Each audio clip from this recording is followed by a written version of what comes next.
We have heard the last speaker in the debate for this item. We shall now proceed to consider draft resolution A/80/L6.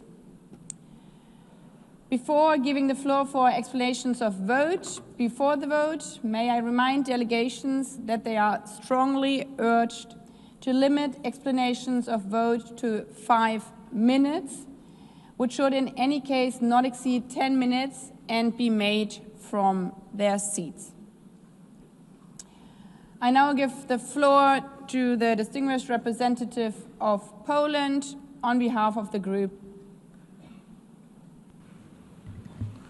Thank you, Madam President, distinguished delegates.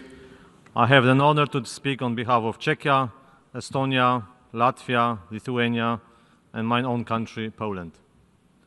Our position on this matter is rooted in a single non-negotiable principle: the UN Charter standing at the center of our work, promoting peace and security through consistent adherence of the international law. As such, our overriding duty is to work together toward peace and respect the sovereignty of all member states. We recognize, as we have constantly done in the past, that the embargo and the connected measures are negatively affecting the living standards of the Cuban people. The humanitarian consequences of the situation are clear, and we remain dedicated to alleviating suffering wherever it occurs. We reiterate our readiness to share our experience and assist Cuban government in pacific political and economic transformation that would set the country on a path towards modernization and sustainable growth. Let me also express our full solidarity with those affected by the current devastating hurricane.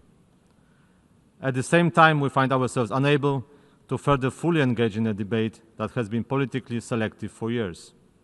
We must observe with regret that a state which today calls for the strict observance of the international law in the context of this resolution has for years supported Russia in its war of aggression against Ukraine, that itself is in a stark breach of the UN Charter.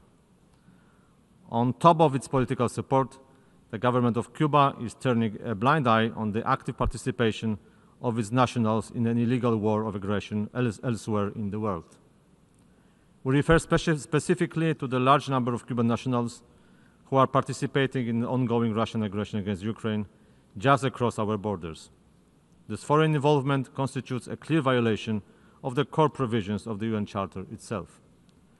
We strongly urge Cuba once again to take all necessary measures to prevent its nationals from joining Russian military forces and to ensure accountability for any Cuban involvement in the action that contributes to Russia's aggression.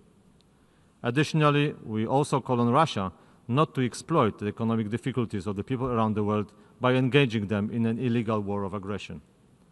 Such actions result not only in a severe deterioration of the economic and humanitarian situation in the attacked country, but actively result in depriving people of their homes, causing deaths, casualties, and immense suffering.